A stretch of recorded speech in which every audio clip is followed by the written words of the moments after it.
The crying baby and the stranger. The Thornwood mansion was silent, except for the piercing cries of a baby. Thornwood stood in his office, gripping his phone as another nanny quit over the noise. "Find someone else," he snapped, hanging up. His son Noah hadn't stopped crying since his wife's death 3 months ago. Downstairs, Lila Santos wiped sweat from her brow as she polished the marble floors. The cleaning agency had assigned her to the billionaire's home last minute, and the pay would cover her mother's medication. But the baby's cries clawed at her heart. It wasn't hunger or fatigue, it was grief. Against protocol, she followed the sound upstairs. Noah's nursery door was ajar. The room was dim, the air thick with neglect. The baby's face was red, his tiny fists clenched. Without thinking, Leela lifted him, humming a Brazilian lullaby. His cries softened into hiccups. "What are you doing?" A cold voice cut through the room. Marcus loomed in the doorway, his green eyes blazing. Lila froze. He was crying, sir. Put him down." But the moment Marcus took Noah, the wails resumed louder. Marcus stared, baffled. "How did you?" Layla hesitated. His diaper was wet, and he's cold. She reached out, and Noah quieted instantly. In her arms, Marcus studied Hearth away. Noah clung to her, the way her rough hands cradled him gently. "What's your name? Layla Santos? I clean 4. Would you like a different job?" Layla stood in the center of the staff quarters, clutching her single suitcase. The room was small, but luxurious compared to the cramped apartment she shared with 2 other cleaners. A plush bed, fresh linens, and even a window overlooking the garden. She exhaled, still processing Marcus's offer, £20,000. A month, it was more money than she had ever dreamed of. Enough to send her mother to the best doctors in São Paulo, enough to finally breathe. But could she really do this? A knock at the door startled her. Miss Santos, a sharp-faced woman in a tailored suit, stood in the doorway, arms crossed. "I'm Sophie, Mr. Thornwood's assistant. He asked me to brief you on Noah's schedule." Layla nodded, following her down the hall. "Mr. Thornwood is a very private man," Sophie said, her tone clipped. "You're here for Noah, nothing else?" "Understood." Layla bristled, but kept her voice even. "I'm here to take care of him, that's all." Sophie's eyes narrowed, but she said nothing else. Noah's nursery was a world away from the rest of the mansion's soft pastel walls. Stuffed animals lined neatly on shelves, a mobile of stars above his crib. But the air still carried the lingering tension of a house in mourning. Layla picked up the baby, who blinked at her with wide, curious eyes. "All right, little one," she murmured in Portuguese. "Let's get you on a schedule." She started simple. Feeding at the same times, naps in natural light, lullabies instead of silence. Within days, Noah slept through the night. Marcus noticed he'd come home late from work, expecting chaos, only to find the house quiet. No screaming, no frantic nannies. Just the faint sound of Leela humming as she rocked Noah in the nursery. One evening, he lingered in the doorway watching. "You're good with him," he said finally.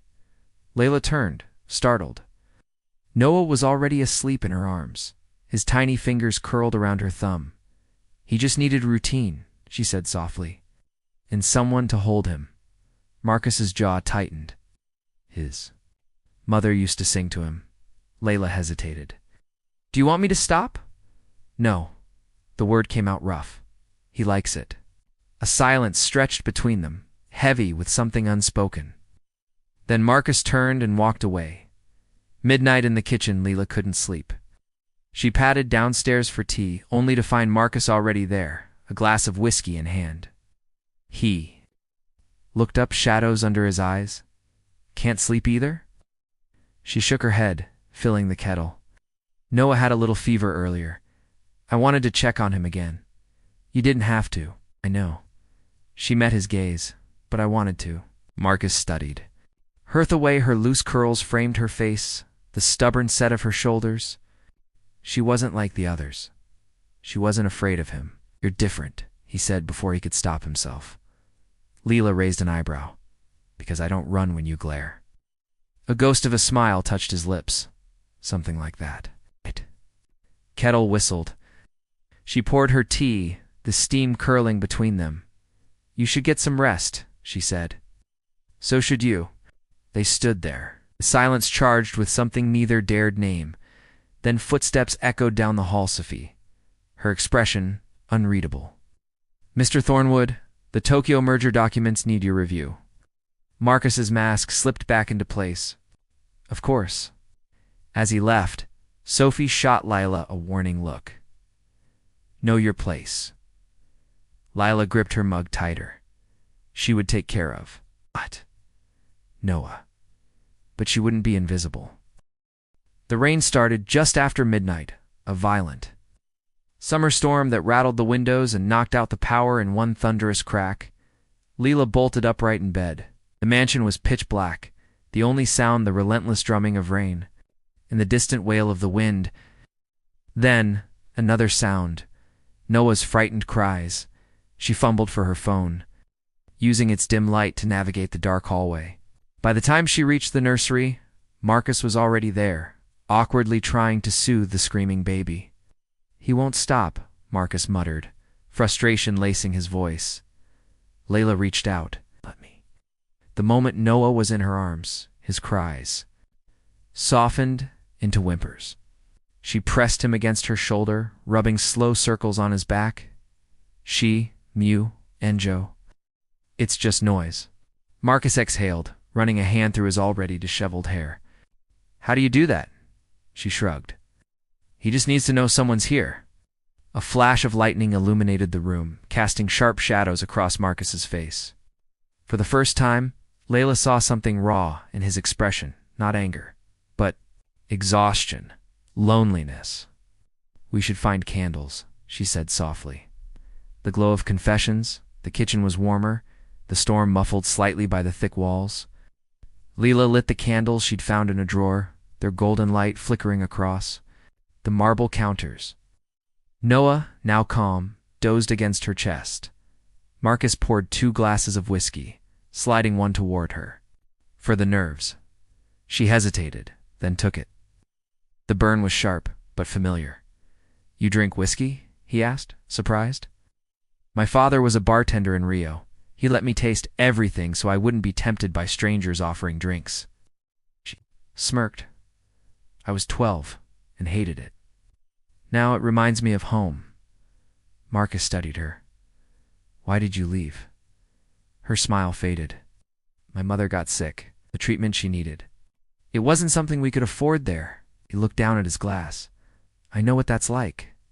Silence settled between them, but for once, it wasn't uncomfortable. Your wife Layla ventured carefully. How did she? Car accident. His voice was rough. 6 months ago. She was on her way home from picking up Noah's birthday cake. Leela's throat tightened. I'm sorry.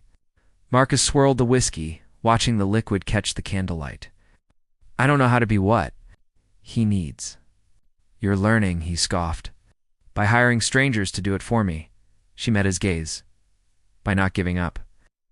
Something shifted in the air between them. Marcus's eyes dropped to her lips, just for a second, but it was enough to send a jolt through her. Then Noah stirred, breaking the moment. Marcus cleared his throat.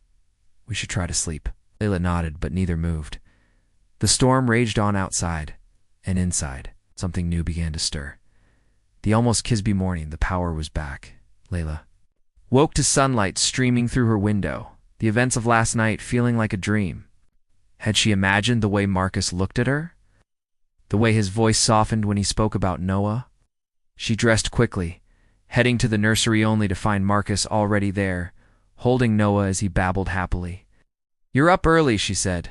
Marcus turned, and for a fleeting second, she thought she saw something warm in his expression. Then it was gone, replaced by his usual guarded demeanor. Meeting in an hour, he said, handing Noah over. Sophie will email you the pediatrician's number. Noah's due for a checkup. Lila blinked. You're not coming? I trust you to handle it. Just like that, the closeness of last night evaporated. As Marcus walked away, Layla couldn't shake the feeling that he wasn't just putting distance between them, he was running. The pediatrician's office was bright and sterile, the scent of antiseptic sharp in Leela's nose as she held Noah on her lap. Dr. Elias kind-eyed man in his 50s, flipped through Noah's chart with a frown. His weight is still lower than we'd like, he said gently. Has he been eating well? Layla hesitated. Better since we started a routine, but he still refuses bottles sometimes. Dr. Elias nodded. Separation anxiety, most likely? Babies grieve too. He glanced at her. You're not his mother, are you? No, I'm his nanny. Ah, the doctor's expression softened. Well, he's clearly attached to you. It's good. Children need stability. The words settled heavily in Leela's chest as she carried Noah back to the car. Stability. Something Marcus's grand mansion, for all its opulence, had lacked until now. The letter that evening, while Noah napped, Leela tidied Marcus's studia. Tasks Sophie usually handled, but she'd been out sick. Dusting the bookshelves, she noticed an envelope tucked behind a framed photo of Marcus and his late wife. It wasn't her business. She knew that. But the edge of the paper was yellowed, the ink slightly blurred, as if it had been handled many times. And the handwriting looping, feminine, matched the birthday cards she'd seen in Noah's baby book. His wife's writing. Against her better judgment, she unfolded it. Marcus, if you're reading this, I'm gone. Ed. And I need you to know the truth about Noah. Leela's breath caught. He isn't ours biologically. I found him at a private adoption agency. His birth mother was young, scared. I forged the records because I was terrified you'd reject him if you knew. But he's yours in every way that matters. Please love him like I do. The paper trembled in her hands. Noah wasn't Marcus's son by blood, and he didn't know. The explosion, she shouldn't have confronted him, but when Marcus returned home that night, his tie loose and exhaustion lining his face, the words tumbled out before she could stop them. We need to talk. About Noah. Marcus stilled. What about him? Leela took a steadying breath. I found a letter from your wife. His face darkened. You went through my things? It fell while I was cleaning. Marcus, she enough. His voice was a whip crack. Whatever you think you read, you misunderstood. She wrote that Noah was adopted, Layla pressed. That she never told you? The silence that followed was volcanic. Marcus's hands clenched. At his sides, his breath coming too fast. You dare accuse my wife of lying? A fraud? I'm not accusing anyone. I just thought you had a right to. To what? He stepped closer, his voice dropping to a dangerous whisper. To hear some stranger twist my dead wife's words. To doubt my son? Lila flinched, but held her ground. I only wanted to help. Help. A bitter laugh. You're just like the others seeing a payout. Did you think this would make me grateful? I'd fall into your arms out of gratitude? The accusation struck like a slap. That's not what this is. Get out. His voice was raw. Pack your things and get out of my house. If I see you near Noah again, I'll call the police. Leela's vision blurred. She wanted to argue, to make him see, but the fury in his eyes was absolute. So she left.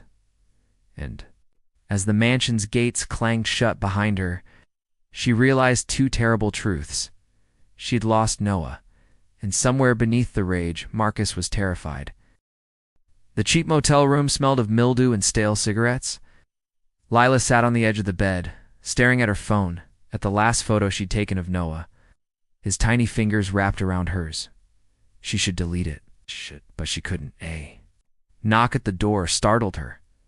Leela, it's me. Her brother Raphael's voice was muffled through the thin wood. She opened the door to find him holding 2 paper cups of coffee, his brow furrowed. You look like hell, he said bluntly. She took the coffee, the heat seeping into her cold fingers. I screwed up, Rafa. He sat beside her, listening silently as she spilled everything the letter. Marcus's rage, the way Noah had felt like. Hers in those quiet moments before bedtime. Raphael sighed. You did the right thing, telling him, and why does it feel like I destroyed everything? Before he could answer, her phone buzzed. Unknown caller. The call that changed everything, Miss Santos. A man's voice, unfamiliar and tense. This is Dr. Elias. I'm calling about Noah Thornwood. Leela's heart stopped. Is he okay? He's developed a high fever, 103 degrees. He's refusing fluids and he's inconsolable. Mr. Thornwood thought a rustling, then Marcus's voice, rough with exhaustion. He won't stop crying for you. A beat of silence. Then quieter. Please, come back. The hospital, the pediatric ward was too bright, the antiseptic smell suffocating. Lila spotted Marcus immediately. His usually immaculate hair was a mess, his dress shirt wrinkled, his eyes bloodshot. He looked up as she approached, his expression unreadable, without a word. He led her to Noah's room. The moment Noah saw her, his tiny arms reached out, his cries turning to hiccuping sobs. Lila gathered him close, pressing her lips to his. Burning forehead, Shmuanjo? I'm here, she murmured in Portuguese, rocking him gently. I'm not leaving again. Over Noah's head she met Marcus's gaze. He looked shattered. The truth once, Noah was asleep. IV fluids slowly hydrating him. Marcus spoke. I had the paternity test done. Layla froze. It's not biologically mine. Marcus's voice was hollow, just like she said. She waited, unsure what to say. I read the letter 100 times, he continued. Told myself it was a mistake. But the dates, the adoption records I dug up. He dragged a hand down his face. She lied to me. For years. Layla sat beside him. She was scared. The truth, the outburst was raw, but he quickly lowered his voice as Noah stirred. I deserve to know. Yes. Layla agreed softly. But does it change how you feel about him? Marcus looked at Noah the way his tiny fingers curled trustingly. Around Leela's? No, he whispered. Not even a little. The choice 3 days later, Noah was discharged. Marcus drove them home in silence. But when they reached the mansion, he didn't park at the staff entrance. He stopped at the front steps. I don't want you to be his nanny anymore, he said. Abruptly, Lila's stomach dropped. Then he turned to her, his eyes clearer than she'd ever seen them. I want you to be his mother. The words hung between them, fragile as spun glass. And what else? She asked carefully. Marcus reached for her hand, interlacing their fingers. And mine. If you'll have us. Noah babbled happily in his car seat, as if in agreement. Lila laughed, her eyes filling with tears. Sim, she whispered. Yes. Epilogue. 1 year later, the garden was in full bloom. The Brazilian flag draped proudly beside the British one as their small wedding party laughed under the twinkling lights. Noah, now a chatty toddler in a tiny suit, clung to Leela's leg as she danced. With Marcus, she'd be happy, you know, Marcus murmured in her ear. My wife, she'd have loved you. Layla smiled, pressing closer. We'd be glad you're happy. And as Noah giggled, chasing fireflies with Raphael under the stars, Marcus kissed his.